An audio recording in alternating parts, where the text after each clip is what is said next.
Magandang araw mga kaibigan. Bigyan natin ng reaction, opinion itong post ni Senator Ping Lacson sa kanyang social media page. Sabi niya, more than flood control, what the Filipino people needs is greed control. Wow! Na bullseye mo, Senator Ping Lacson, kung bakit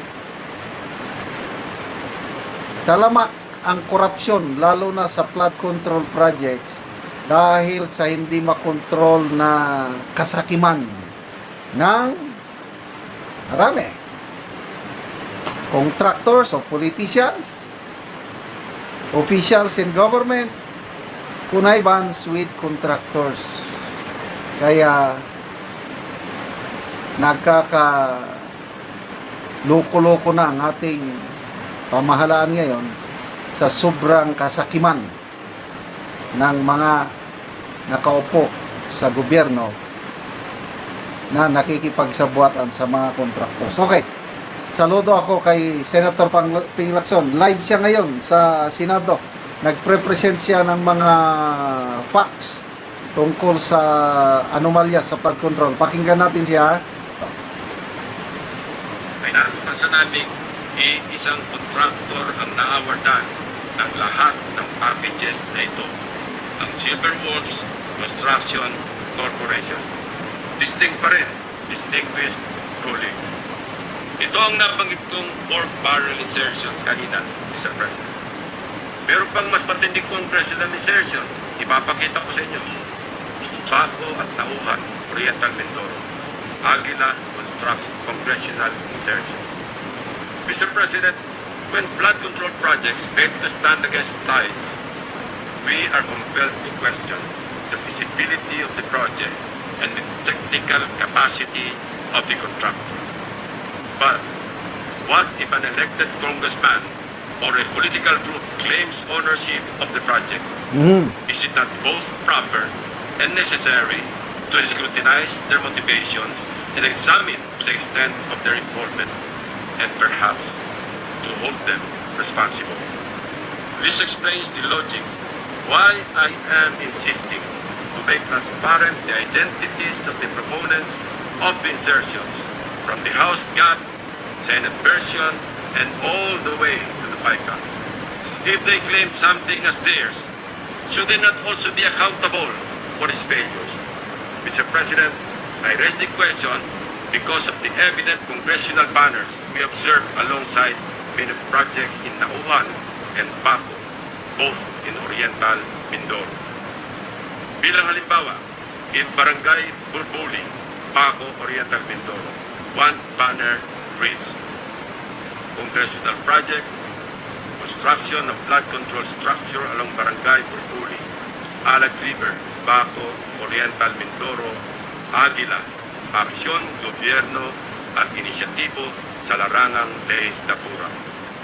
This project, awarded to Silver Wolves Construction Corporation again, is worth 95 million pesos. It is an ongoing project to be completed in December 2025. This project is so important that it can turn stones and get funding approval under the program appropriations of the 2024 national budget. This brought us to dig deeper into the web. And as they say, social media is a great resource of evidence, which lawyers fondly call testimony against self-interest.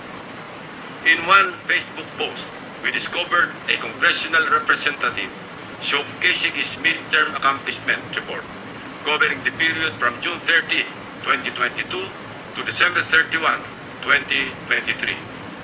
He openly lists projects, hold your breath, funded by his office. I repeat, funded by his office, including flood control and river protection initiatives. From Aguilas Baco, let us travel to Aguilas Nauhan, also in Oriental Mindoro.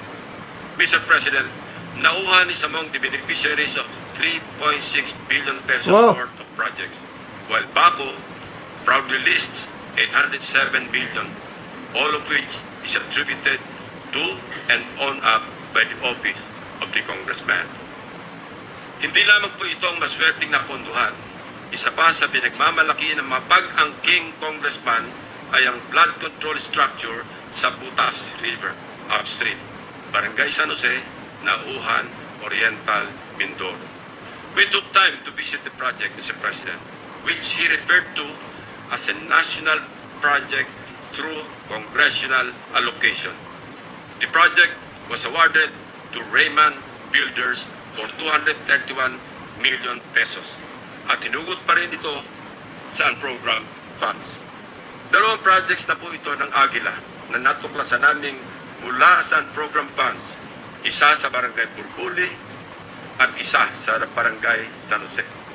Sa tagal ko na rin pong nagbubusisi ng pampasang budget, ang pagkakaalam ko po, masalimuot ang proseso ng paggamit ng unprogrammed appropriations under the Special Purpose Fund para mag-augment sa ilang items under the regular budget.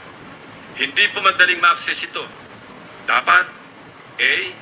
May excess revenue collections, or B. New revenue collections, or C. Those arising from new tax or non-tax sources, or D. Approved loans para sa foreign assisted projects. Mahaba din ang requirements dito, Mr. President. So, ano kaya ang taglay na agimat ni Congressman?